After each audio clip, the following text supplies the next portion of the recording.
Babar Azam Pakistan team के लिए क्यों जरूरी है, इस बात का अंदाजा आज आपको इस मैच से हो गया होगा।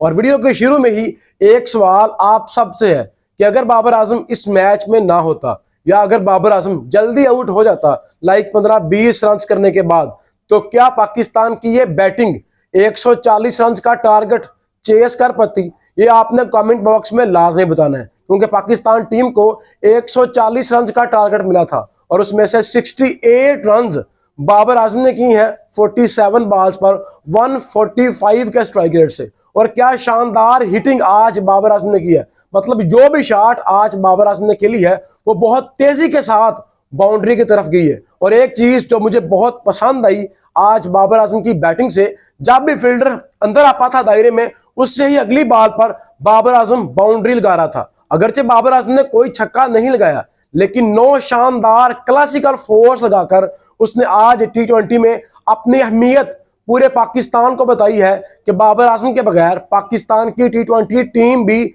नहीं चल सकती। आप इमेजिन करें कि जैसे ही बाबर आजम आउट हुए, पाकिस्तान टीम को सिर्फ 15 रन चाहिए थे 22 बॉलों पर। स्टेज सेट थी, मैच आपको बाबर आजम ने बनाकर दे दिया था, लेकिन जैसे ही बाबर आजम आउट होता है पाकिस्तान के 3 लगातार विकेटें गिरती हैं। मतलब पाकिस्तान की बैटिंग लाइन बाबर आजम के बगैर रेत की दीवार साबित हुई है।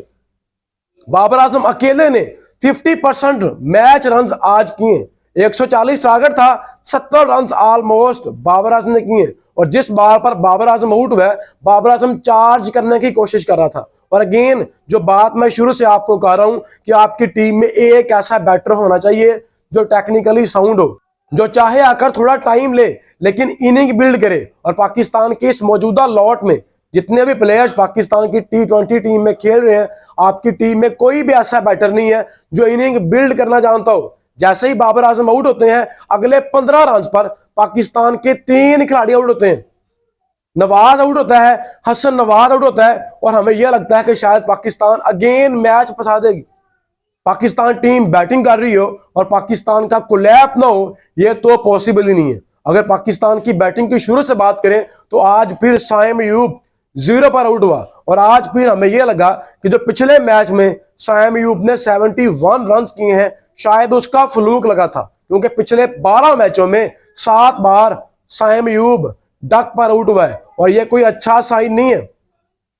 साइम अयूब के ऊपर पाकिस्तान टीम बहुत ज्यादा इन्वेस्ट कर चुकी है और साइम अयूब हमें एज ए बैटर चाहिए। As a bowler Pakistan team में मोहम्मद नवाज भी है, एज ए बॉलर आपकी टीम में शादाब खान की वापसी होगी। अगर आप साइम अयूब को एज एन ऑलराउंडर देख रहे हैं तो भाई साहब आपकी टीम में 2 ऑलराउंडर्स और भी हैं, तो फिर साइम अयूब को अपनी जगह बचानी मुश्किल हो जाएगी अगर उसके बल्ले से रन नहीं आएंगे। पिछले मैच में उसने no doubt outclass inning खेली है, 71 रन किया है और हम सबको एक नई होप दिलाई थी कि शायद साइम अयूब की फॉर्म वापस आ गई है। लेकिन अगले ही मैच में अभी 24 घंटे नहीं गुजरे और साइम अयूब ने अगेन एक और अंडा दे दिया है, एक और बार डक पर आउट हुए। तो ये एक अच्छा साइन नहीं है और अगेन वहीं पर फंस रहे थे जिस तरह वो पहले मैच में फंस रहे थे। कॉर्बिन बेश ने उनका ऑफ स्टंप पकड़ा हुआ था और वो लगातार बीट हो रहे थे। उसके बाद फरहान की बात करें, नो डाउट फरहान की बैटिंग देखने का मजा आता है। वो शॉट्स लगाता है, चौके लगाता है, छक्के लगाता है, लेकिन मैं पिछली वीडियो में भी ये बात कर चुका हूं कि या तो फरहान बाउंड्रीज लगाता है, या वो चौके लगाता है, या छक्के लगाता है, लेकिन इसके अलावा वो कुछ भी नहीं करता। उसकी डॉट परसेंट एवरेज 50% की होगी है। मतलब आप इमेजिन करें कि 2 चौके 1 छक्का, 8-6-14 रन फरहान के बाउंड्रीज के साथ हैं 3 बॉलों पर। उसके बाद भी 17 बॉलों पर सिर्फ 19 रन किए 105 के स्ट्राइक रेट से। तो फरहान को अपनी डॉट बॉल्स कंट्रोल करनी होगी। अगर आप चार्ज कर रहे हैं, अगर आप ओवर की पहली बॉल पर 1 चौका या छक्का लगा रहे हैं, लेकिन अगली आप 3-4 बॉलें डॉट कर रहे हैं, तो आपके बाउंड्री स्कोर करने का कोई फायदा नहीं है। और कमेंटेटर स्पेशली आमिर सुहेल हर मैच में बात करते हैं कि फरहान के फ्रंट फुट का मसला है। और ये बात तो मैंने भी नोट की है कि फरहान अपना फ्रंट फुट नहीं खेलता, वो खड़े खड़े शॉट्स मारता है। तो मेरे ख्याल में फरहान को अपने फ्रंट फुट का मसला हल करना है। आप जाएं आमिर सुहेल के पास जाएं, T20 सीरीज खत्म हो गई है। अगरचे पाकिस्तान ये T20 सीरीज जीत गया है, लेकिन आपको अपनी गलतियों पर काम करना है। फरहान को आमिर सुहेल के पास जाना चाहिए और अपनी गलतियों पर काम करने की जरूरत है। अदरवाइज बड़ी टीमें आपको ऐसे डॉट बॉल्स खेलने के बाद रन नहीं करने देगी, तो मेरे ख्याल में फरहान को अपने फ्रंट फुट पर अपनी डॉट बॉल्स की एवरेज को कंट्रोल लाजमी करना है। उसके बाद बाबर आजम ने जिस तरह आज पाकिस्तान टीम को सहारा दिया है, जिस तरह पूरा पाकिस्तान के कुछ सो कॉल्ड जर्नलिस्ट भी ये बोल रहे थे कि बाबर आजम इज फिनिश्ड, तो बाबर आजम ने आज बताया है कि मेरे बगैर पाकिस्तान की टीम रेत की दीवार है, अगर मैं बैटिंग नहीं करता। और बाय द वे एक इंटरेस्टिंग रिकॉर्ड आपको बताना था कि बाबर आजम की एवरेज T20 में 39 की है, लेकिन बाबर आजम अगर चेस कर रहा हो तो बाबर आजम की एवरेज 46 की होती है। 55% ऑफ रन्स, मतलब अगर पाकिस्तान टीम 100 रन कर रही है तो उसमें से 55 रन बाबर आजम की हैं। ये एक इंटरेस्टिंग रिकॉर्ड है। जो लोग बाबर आजम के ऊपर तनकीद करते हैं, ट्रोल करते हैं, उसको हर बार उसके ऊपर तीर चलाते हैं, मतलब तनकीद का मौका हाथ से नहीं जाने देते, तो भाई साहब बाबर आजम के बगैर पाकिस्तान की बैटिंग लाइन नहीं चल सकती।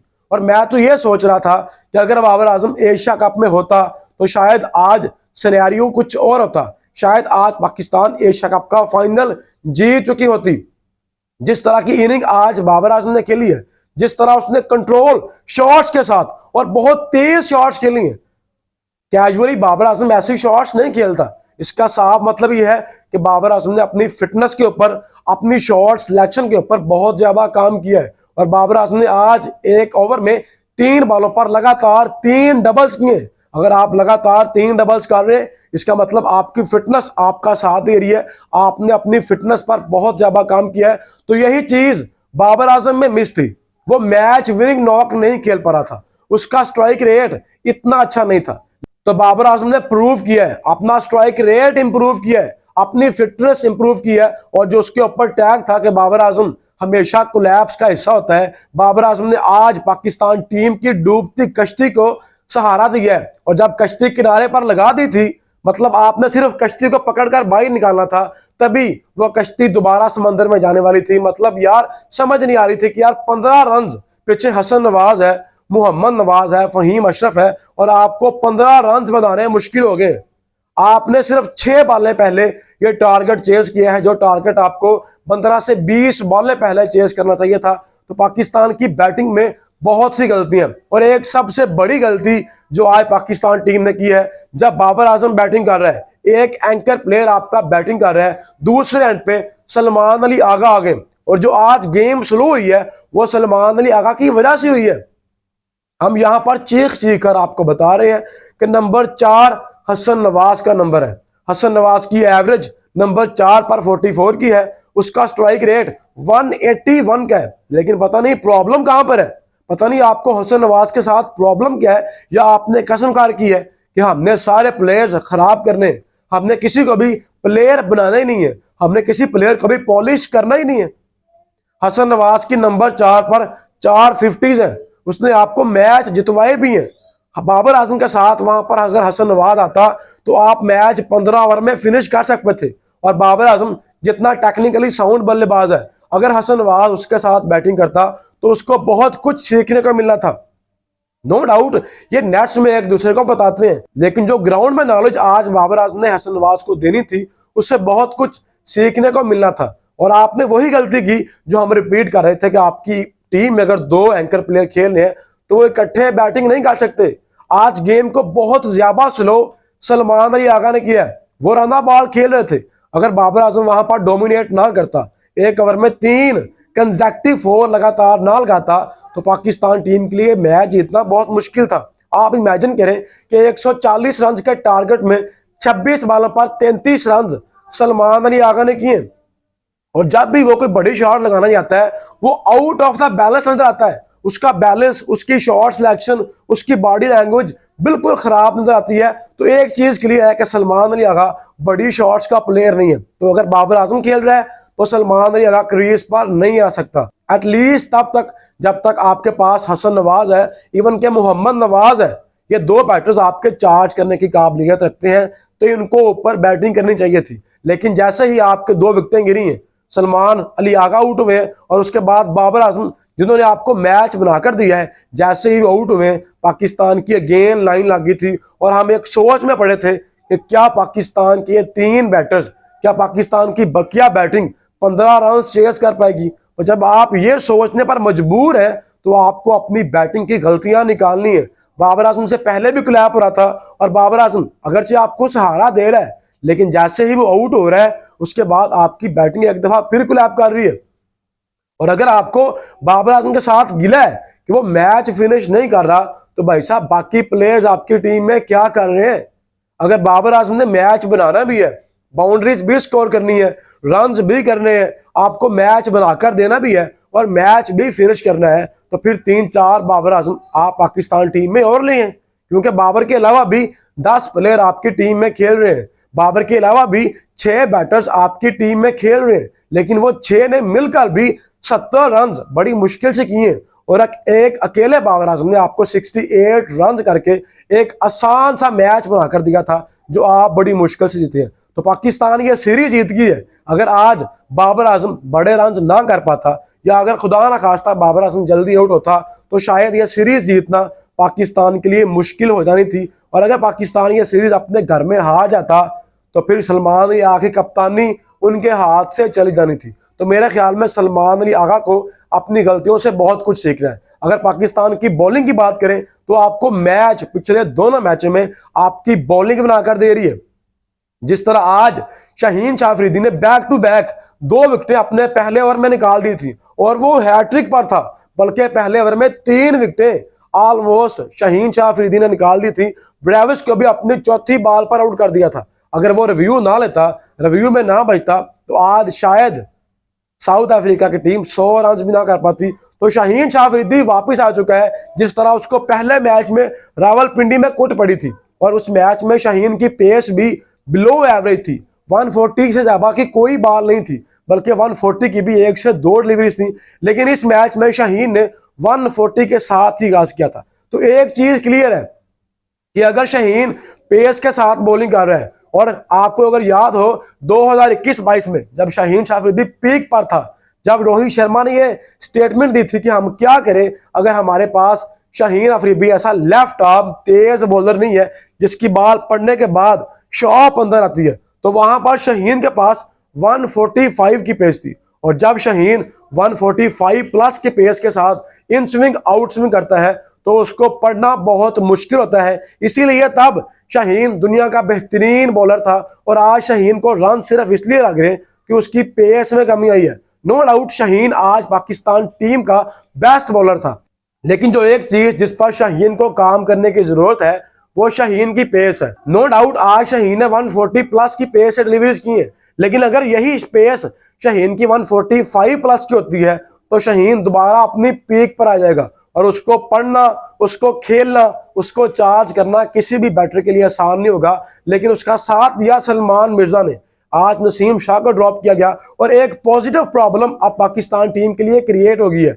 आपने ऑलरेडी हारिस रऊफ को ड्रॉप किया है, आपकी टीम में बेंच पर वसीम जूनियर बैठा है, आपने नसीम शाह को भी ड्रॉप किया और आपका एक यंगस्टर रन नहीं खा रहा। अगरचे आज सिर्फ 1 विकेट सलमान मिर्जा को मिली है, लेकिन इकोनॉमी सिर्फ 5.50 की थी, मतलब वो इकोनॉमिकल है। और जितनी वेरिएशंस सलमान मिर्जा के पास है, मतलब वो बहुत जल्द पिच को रीड करता है कि मैंने यहाँ पर पेस यूज करनी है या फिर वेरिएशंस यूज करनी है। और पिछले दोनों मैचों में सलमान मिर्जा बेहतरीन वेरिएशंस का यूज कर रहा है और वो इकोनॉमिकल भी है और आउट क्लास बॉलिंग करके पाकिस्तान टीम को ब्रेक थ्रू भी दिला रहा है। और again Fahim Ashraf the great Rana ji, जो या तो बॉलिंग करते नहीं है या उनको बॉलिंग मिलती नहीं है, और जब वो बॉलिंग करते हैं तो आउट क्लास बॉलिंग करते हैं। आज फहीम अशरफ भी एक मौका पर हैट्रिक पर था और आई थिंक से पहली बार ऐसे हुआ है कि पाकिस्तान के 2 बॉलर्स एक ही मैच में हैट्रिक पर थे। अगरचे किसी को भी हैट्रिक नहीं मिली, लेकिन ये अच्छा साइन है कि आप बैक टू बैक विकेटें निकाल रहे हैं।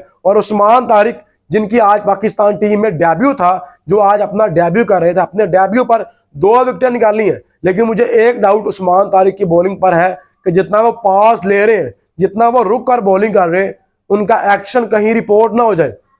और अगर आप उस्मान तारिक को T20 वर्ल्ड कप 2026 के प्लान का हिस्सा बना रहे हैं तो आपने ज्यादा से ज्यादा मैच उस्मान तारिक को देने हैं, क्योंकि अगर उनका एक्शन रिपोर्ट आता है वर्ल्ड कप से 1 वीक कबल, क्योंकि आप सुफियान हकीम को ऑलरेडी बैकअप प्लान में शामिल कर चुके हैं, आप अबरार अहमद को आज बेंच पर बिठा चुके हैं, तो आपके पास 3 ही ऑप्शन है। अबरार अहमद सुफियान मुकीम और अब आपके पास उस्मान तारिक की ऑप्शन आ गई है। तो मेरे ख्याल में आपकी बेस्ट दो ऑप्शन अबरार अहमद और सुफियान मुकीम ही है। जब सुफियान मुकीम पाकिस्तान टीम में आया था तब उसने ही ऐसे ही शानदार बॉलिंग की थी, लेकिन आज वो पाकिस्तान टीम से ड्रॉप है सिर्फ 1 से 2 मैच में रन लगने के बाद। तो कल को यह सीन उस्मान तारिक के साथ भी हो सकता है, क्योंकि उसका अनयूजुअल एक्शन है, लेकिन उसको एक्शन के ऊपर आई थिंक रिपोर्ट होने का खदशा है। अगर वो वर्ल्ड कप से कुछ वीक कबल या वर्ल्ड कप में उसका एक्शन रिपोर्ट आता है तो पाकिस्तान टीम को बड़ी प्रॉब्लम आ सकती है। लेकिन पाकिस्तान टीम ने आज आउट क्लास किया है साउथ अफ्रीका को। हालांकि पाकिस्तान टीम पहला मैच बुरे तरीके से हार गई थी और हम सब सोच रहे थे कि शायद ये सीरीज जीतना पाकिस्तान टीम को बहुत मुश्किल होगा, लेकिन बैक टू बैक 2 मैच जीतकर पाकिस्तान ने प्रूव किया कि पहले मैच में साउथ अफ्रीका का फ्लूक लगा था। पहले मैच में पाकिस्तान का एक बुरा दिन था, और जब पाकिस्तान के बॉलर्स का बुरा दिन हो, पाकिस्तान की बैटिंग को तो हम सब जानते हैं कि ये हमेशा कोलैप करती है। हमें मैच जितवाने में अहम रोल हमारी बॉलिंग प्ले करती है। तो आज पाकिस्तान के बॉलर्स ने आउट क्लास बॉलिंग की, फील्डिंग वाज फिनोमिनल, लेकिन बैटिंग एक मसला अभी भी है। आपके बैटिंग में कोलैप्स हो रहे हैं, आपको इसके ऊपर काम करने की जरूरत है। और अगेन साइम अयूब के पास चांसेस कम से कम होते जा रहे हैं। आपके पास पीछे रिजर्व में फखर जमान बैठा है।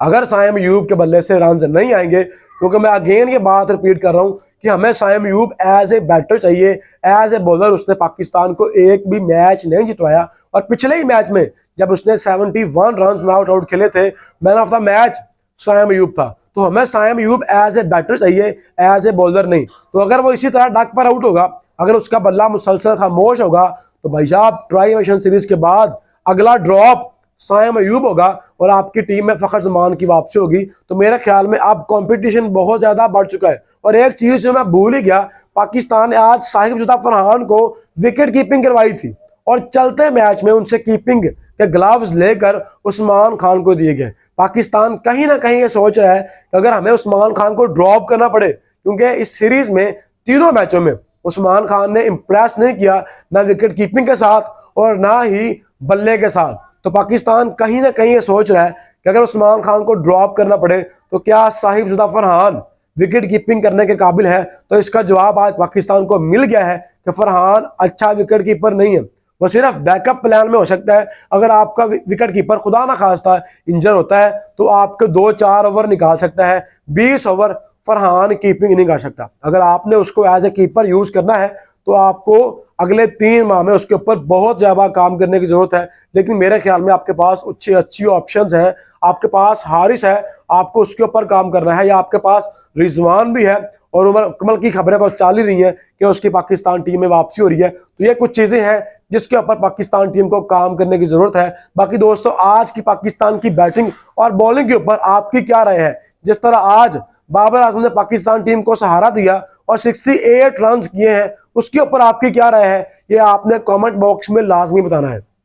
वीडियो अच्छी लगे तो वीडियो को लाइक करें, चैनल को सब्सक्राइब करें और बेल आइकन का बटन लाजमी दबाएं, ताकि आने वाली हर वीडियो का नोटिफिकेशन आपको मिल सके।